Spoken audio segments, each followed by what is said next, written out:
Conference realignment rolls on as BYU and the rest of the Big 12 have all eyes on Tucson for potential expansion as soon as this week with regards to Arizona. And we're also talking burning questions going in BYU training camp with players reporting today. You are Locked On Cougars, your daily podcast on the BYU Cougars, part of the Locked On Podcast Network. Your team every day.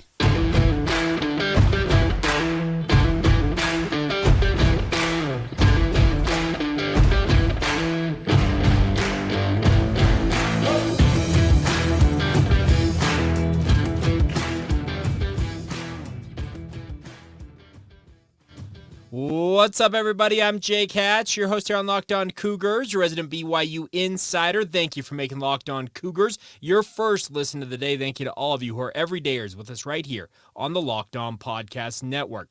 Diving right in on today's show, but a quick reminder that we are your original daily podcast focused on all things BYU. And folks, it's here. BYU training camp. We'll get into that here in just a moment.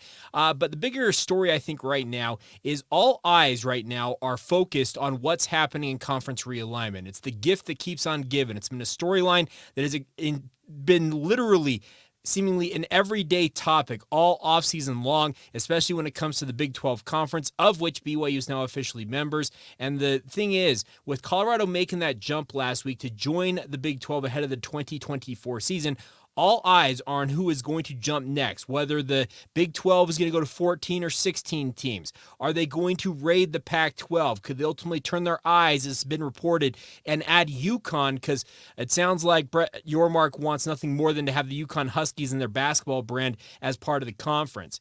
Everything that it seems like is all hinging this week, at least, and I'm not 100% convinced that this is the week that things are actually going to play out with regards to the next domino falling when it comes to conference realignment. But if it does, it seems like all eyes are on the University of Arizona. The Wildcats have long been rumored to be one of the more favorable options for the Big 12 to add out of the Pac-12. And now with Colorado, who is also one of the programs or one of the universities that most Big 12 people thought that the Big 12 could pick off from the Pac-12, ultimately making that jump. Do the Wildcats ultimately say, you know what? Let's just cut bait and make the jump to the Pac-12. Let's get where things are stable. Let's be part of the western flank of that conference. Let's add our basketball brand to the best basketball conference, top to bottom in the country, and let's just set ourselves up for the future. I'm not gonna lie. I'm looking forward to this because I would love nothing more. And you, as a Cougar fan, should welcome any and all additions to the western flank of the Big 12 Conference because it means more options out in the western side of the United States of America, thereby allowing BYU maybe to play some more favorable kickoff slots rather than just 8 o'clock or 8:30 Mountain Time every single home game, it feels like. Now, that's not necessarily, it's always going to be the case, but if you and Colorado are the only two members in the Mountain Time Zone or the Pacific Time Zone, you can guarantee more often than not, if not, I'd say 80-90% of the time, you're going to be playing in that late TV window. If you have an Arizona, you have a San Diego State, you have Oregon or Washington, whoever it might be with regards to conference realignment, joining out here in the West, it opens up opportunities for BYU not to have to play as late games. That's the number one thing for me if you're a BYU fan is that late TV window. Now, you still will be playing in that late TV window. There's no doubt about it. But the thing is, having mates out on this side of the country, I should say, would be absolutely awesome for BYU. The other thing about Arizona is because during the football season, they stay on Mountain Standard Time. They're not on Mountain Daylight Time, so they actually have their clocks not change every 6 months or so, whatever what's the rotation? Is it 8 and 4 months? Whatever it is. Daylight Time, they don't do that. They stay on Mountain Standard Time year-round, which obviously would get them a part of the year, at least, in the Pacific Time Zone window. And that's the thing about this, is it's all about TV windows. Is Arizona going to come in like Colorado and be an absolute difference maker in football? Probably not. Let's be honest. The Colorado Buffaloes were 1-11 a year ago. Deion Sanders jettisoned, I think, what was the latest report? 73 of their 80-plus scholarship players during this offseason alone, has completely revamped that roster. Arizona's in better shape football-wise than Colorado by leaps and bounds, but they're by no means world beaters. These are not programs that are going to come in and immediately challenge challenge for Big 12 supremacy. Those programs would be a Washington, they would be an Oregon, they'd be a University of Utah. Those would be the programs that would come in and be the big dogs and would challenge for conference supremacy right away. These programs, speaking of Colorado and in this circumstance Arizona, are coming in to destabilize the Pac-12, have it implode upon itself, and then bolster the Big 12 as the true powerhouse in kind of the four time zones of the country. The SEC is down in the southeastern part of the country. We all know that. They span out as far west as Texas. And that's part about like the Big 12 and the Big 10, obviously. Big 10 gets into the central time zone with Nebraska, etc. But the thing is, they don't. I'm mistaken in that. Big 10 gets all the way to LA. Apologies. They go to USC and UCLA. I'm still getting used to that that part of it. But they don't have the Mountain Time Zone. The one thing that the Big 12, if it were to get it, they could span all four time zones in this country if they were to work everything out. If they added a Washington or an Oregon, and the way you get those dominoes to fall is you need the domino of Arizona to fall. So if you're a BYU fan who wants to see a true powerhouse Big 12, and that may be a relative term for some people out there who think that far and away the SEC and the Big 10 are the two power conferences out there. Sure, I can understand that. But if you want the Big 12 to be that number 3 conference, you want to see these dominoes fall. So you got to, in a way, be rooting for Arizona to decide, you know what, we're fed up with what's going on in the Pac-12, and let's make a move. All the reporting out there is completely changed in the Big 12. The homers, as I called them, over the weekend, guys like John Canzano and John Wilner are saying that, well, there's a bad feeling around the conference right now. No kidding. Why wouldn't there be a bad feeling around the Pac-12 right now? You've lost 3 of your 12 members, and guess what? Arizona could make it a full third of your conference could be gone as soon as this week. Who wouldn't be feeling down and out about how things are going in that conference right now? Every single member of that conference, speaking of university presidents, chancellors, athletic directors, coaches, and the like, should all be fretting and looking at what the future might hold for their conference. Could they ultimately band together at a San Diego State and figure things out? Sure, but they have things very, very backwards, according to their own statement from the Pac-12. We're going to get our media rights still locked in and then go after expansion. What in the world are these jabronis thinking in the Pac-12? They've got it so backwards in so many different ways, and that ultimately may be the reason why Arizona, if you believe some of the reporting out there on social media, the hashtag sources out there, that may be why Arizona says, you know what, I'm out. We're thank you, but no thanks. We're moving on. We're going to join the Big 12, and we're gonna stake our future there.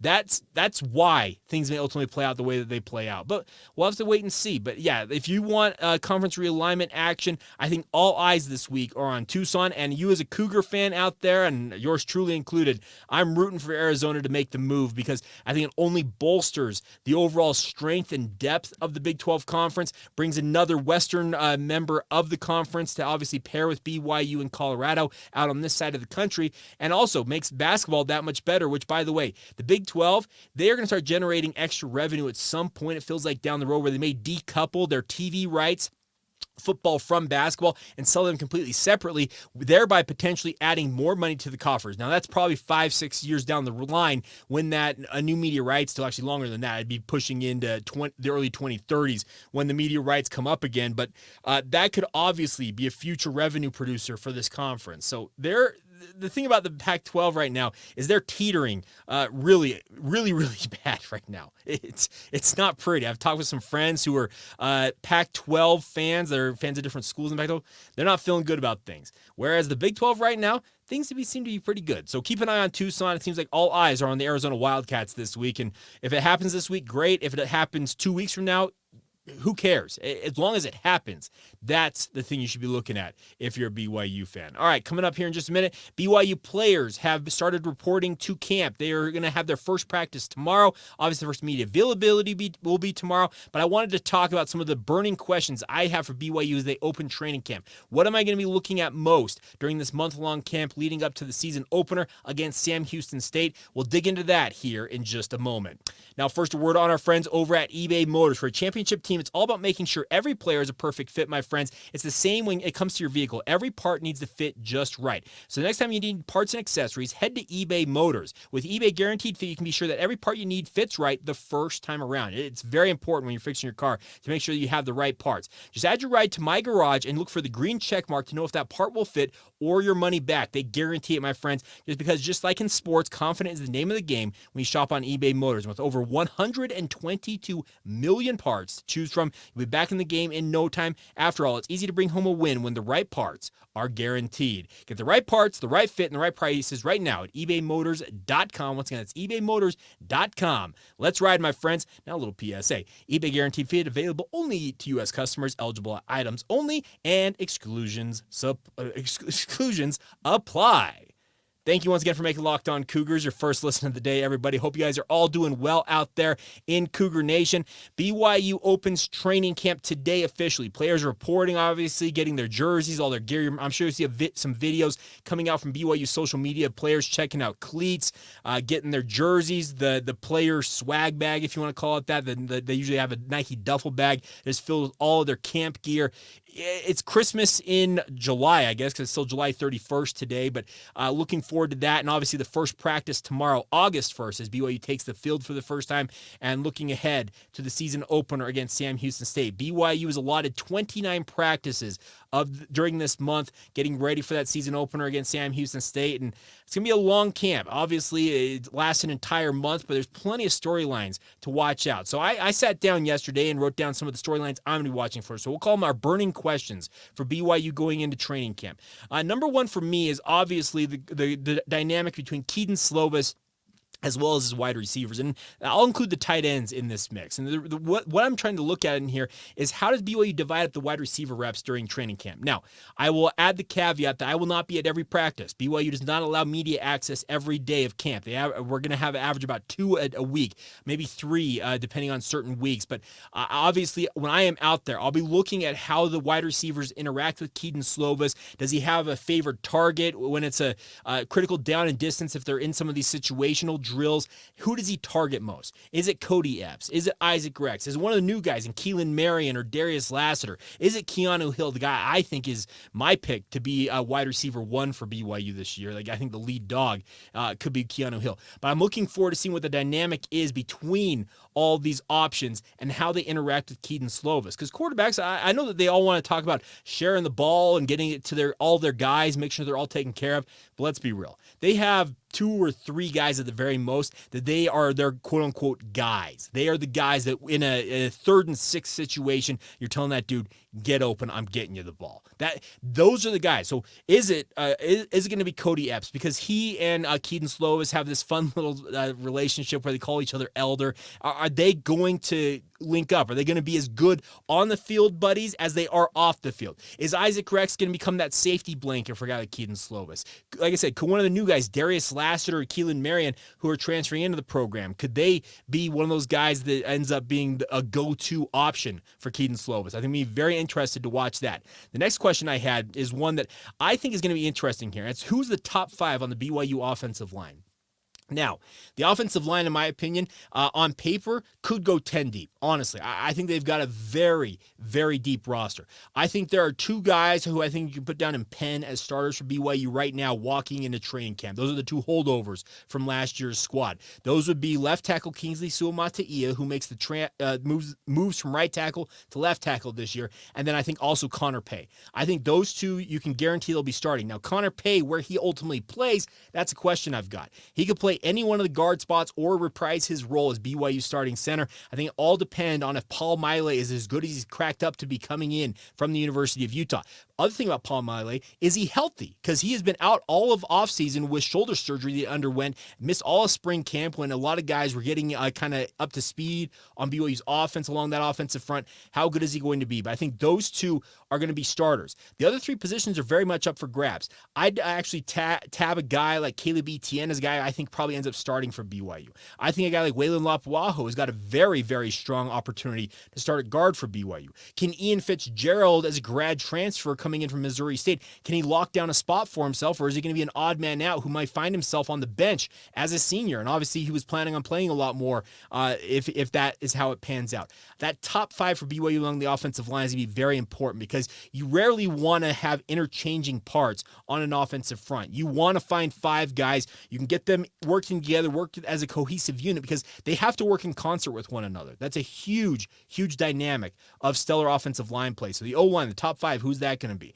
What is the defense ultimately going to look like? What is their base identity? I can tell you it's going to be a 4-man front alignment, I think, more often than not for BYU, but is it a 4-2-5 as their base alignment? Is it a 4-3? Is it a hybrid where it can morph into a 3-4-4-3 with a stand-up defensive end, rush end role?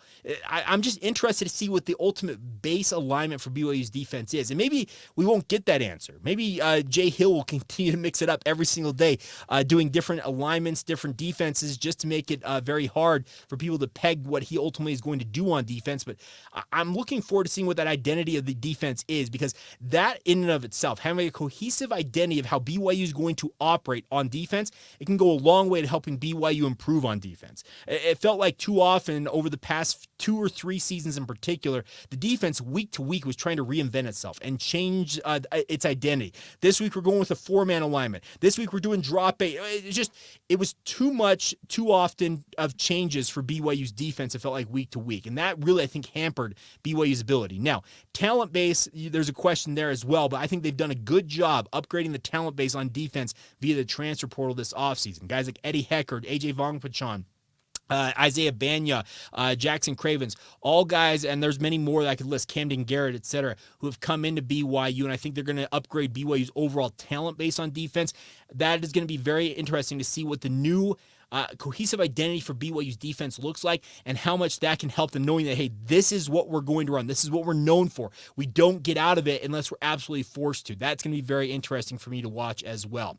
Now, other question, this one I've had since spring camp. Will they settle on a kicker? I think the biggest thing for BYU when it comes to their kicking game is identify somebody here in the first week or 2, settle on them, and make them the guy for the rest of camp. Tell the other guys, thank you for competing. Continue to do your work. If this guy's falters at any point during the season, obviously you will have an opportunity to go out and show what you're capable of. But right now we're going with this guy. You can't let this linger all camp long. At least I think you can't. Now, obviously Kelly Papinga has to make that decision. He will be the special teams coordinator for BYU, but I think a guy like Will Farron, Matthias Dunn, Justin Smith, even is it Jared Capisi, Jason Capisi? I don't remember what the younger Capisi who's kicking in camp for BYU, it sounds like. Who of those guys will emerge early on? And my money right now, I'd say it's probably Matthias Dunn, but I can't count out any of the other guys. But you got to identify somebody early on and put your trust in them and get them engrossed in the position. And hopefully it will pay off, even though we had all those questions all offseason long about adding a kicker via the transfer portal. 2 more questions I'm looking for. How quick will the 25 or so transfers that came into BYU, how quickly can you get them integrated and fitting in on the football field? Now, that also does not even count the junior college transfers as well as enrolled high school players. Guys like JoJo Phillips, Ciala Serra, David Latu comes in via Snow College along with 2 of his teammates, John Taumoya Peau, as well as one other that's skipping my mind off the top of my head, but you got to get all these bodies integrated and working together. Upwards of half of this roster has not played football together at any point. You got a month here to get them up to speed. How quickly can you get them to gel, and how quickly can you get that team dynamic to come together? That's a huge question that BYU's got to answer early on. Now, the final question I've got here for BYU with regards to training camp is who is going to be the training camp all-star or all-American? There is somebody, it happens in spring camp, it happens in training camp, that comes out and just wows us. I'd say in spring camp it was Dom Henry. And I'm not saying that Dom Henry is going to disappear and not play at all this season. Obviously, there's a lot of wide receivers on that roster, and he had a fantastic spring with some of the other wide receivers not available to practice. I think he's established himself in the pecking order with his performance during spring ball, but who is that guy offensively, defensively, or even in special teams potentially, who emerges as the, wow, did you see this guy? I've got some ideas of guys it could be. I think it could be like a guy like Parker Kingston at wide receiver for BYU. Could it be Deion Smith at running back Could it be a young linebacker? Let's say an Isaiah Glasker, for example. I know BYU was very high on his dynamic ability at linebacker. Could it be one of the Kafusis at linebacker, Micah or Ace? Could they make a move up the depth chart? There are going to be dudes in this camp who are going to emerge and become the quote-unquote it guy in training camp. Will it translate to the football field? Not very often. A lot of these guys end up kind of being bench warmers during the season, but they have their moments during training camp or during, in other cases, spring camp that really make them stand out. But it doesn't mean they can't be a part of the core for BYU. They may end up as a reserve, but you have to keep an eye on them throughout training camp. But my question is, who will that training camp All-American be? If you guys have an idea of who you think it might be, you've got intel on something, a guy that you think could be that star on the field for BYU, respond in the comments below. By the way, if you have not done so already, please hit the like button. If you're watching this on YouTube, send us an email. lockedonbyu@gmail.com is the email address. Also, you can send us tweet or send us a DM on Instagram or Facebook. Would love nothing more than for you guys to have your thoughts heard. And obviously, we'll talk more about those on tomorrow's show. We'll talk tomorrow about kind of position battles I'm looking forward to as well, getting ready. And then obviously tomorrow evening, I will be out there at BYU at their first practice. Obviously, only going to be in helmets tomorrow during that NCAA mandated acclimatization period. But obviously, BYU back on the field, that in and of itself is worth everything. It means we've made it through the offseason, folks. We are coming down the pipe. We're 33 days away from BYU kicking off the season. Raider Demuni Day for those of you out there who might be celebrating and looking forward to it. But yeah, let me know if you have thoughts on any of those questions I posed. You have other questions you're looking for in training camp, or like I said, if you have that training camp All-American, the guy who's going to stand out in training camp, you want to cast your vote for a guy. Love nothing more than to have you guys hop in our mentions and let us know who you think that's going to be. All right, coming up here in a moment, we'll just wrap up today's show looking at a new addition to the BYU, what am I trying to say, their signing class for 2024, a five-star prospect. Well, it's not, we'll explain. We'll talk about that. We'll also talk about another game in BYU football history from 2021 as we get our look back at the 2021 season for BYU. All of that coming up here in just a moment. Now, first, a word on our friends over at Perry Homes. Whether you're looking for your first home, you're ready to upgrade to your dream home, my friends, Perry Homes has a house for you. For 50 years, Perry Homes is Utah's premier home builder with communities throughout the state. They got communities, home designs, and price points all designed to help meet your needs, my friends. It's a very important part when it comes to building your house, and it's kind of the focal point of where you gather with your family. It's a very important thing to have fit your needs. That's what Perry Homes is here for. They got beautiful communities in Davis, Salt Lake, Tooele, and Utah counties, as well as multiple communities in Washington County near St. George as well. They offer over 50 unique home designs. They got ramblers, 2 stories, townhomes, and anything in between. Once again, all with you in mind as a consumer to fit your needs. They even have quick move-in homes available if you're ready to move now, and they're offering generous financing incentives through their preferred lender right now as well. So get on it, my friends. Visit PerryHomesUtah.com to see what's new in Utah's finest neighborhoods. That's PerryHomesUtah.com now. For 50 years, Utah has been coming home to Perry Homes. Thank you once again for making Locked On Cougars a part of your routine, everybody. Hope you guys are having a fantastic one. I hope you had a great weekend. Been pretty oppressively hot here in the state of Utah. Now, I know some of you out there, I know Josh, you're down there in the Valley of the Sun, but in Arizona, it's been very hot here along the Wasatch Front. The monsoon rains are supposed to be coming in. Hopefully, they'll cool it off a little bit. And I'm sure BYU football players don't want to be practicing in 100-degree heat. But hey, the nice part is if it gets too hot or if it gets too rainy, BYU has the indoor practice facility. That is the positive on that front. And the other thing about this, the thing about BYU training camp beginning means our practice insiders start to check back in. And those of you who may be new to the podcast, I've got we'll call them sources inside the BYU football program. They attend far more practices than I will ever attend in a BYU training camp or spring camp, and they feed us information. So stay tuned for those. We'll be passing along all the intel that we can muster on this podcast. Make sure you join us every single day. I'm going to start efforting to do a second shorter version of the podcast. Call it a secondary podcast, a shorter version. I wouldn't go more than 10 minutes probably, with some other thoughts maybe during the day on BYU stuff. I can't guarantee it'd be an everyday thing, but something I'm looking to do. I'd love to pump out more content for you guys, so keep an eye on that. We'll be doing that more in the YouTube space, but obviously we'll do it on the regular podcast feeds as well. But if you want more kind of short form, they call them shorts on YouTube, I'll do some of those as well. just quick updates of what's going on in BYU sports. If you want all that stuff, make sure you follow the show on YouTube. And by the way, final call. We're going to do the giveaway, I think, on Friday. That's when I've kind of pegged it for. I think I've got everything situated with regards to our giveaway. Those of you who may be tuning in for the first time, what we're doing is we're giving away a Jaron Hall signed football. It's the grand prize of a summer-long effort to build up our subscriber base, listener base, whatever you want to call it. We've got other BYU gear we're giving away, but the grand prize is a Jaron Hall signed football. If you guys like to be entered to win for that, all you got to do is email us. lockedonbyu@gmail.com is the email address. Send us a screenshot of you being subscribed on YouTube and wherever else you happen to subscribe. Even if you don't listen to the show on YouTube or watch it on YouTube very often, please subscribe there. Help us build up the audience on that side of things. Obviously, the thousands of you who listen to us on our regular podcast feeds, big thank you to you for all that support as well. All right. Final notes before we go on today's show. BYU got a big commitment over the weekend. If you consider long snapper commitments big, Cannon Skidmore from Red Mountain High School in Mesa, Arizona, was offered by special teams coordinator Kelly Papinga in June. He announced his commitment this past weekend. Says, "I am home." No, she's actually home with exclamation points. #Go Cougs. Now, Skidmore is a 6'2", 205-pound long snapper, and long snappers are very important when it comes to special teams. You don't know a long snapper's name very often unless they screw up. That's the thing. They toil in anonymity, kind of like offensive linemen, but even more anonymous than O-linemen in many ways because they don't play as many plays as an offensive lineman in a game. But if they screw up a snap, whether it's in a PAT, field goal, punt, whatever it might be, you're going to know their name. But having a guy like this who is rated 5 stars by his own recruiting service, Cannon Skidmore, he does this stuff. Who is it? Is it the... what's the name of that?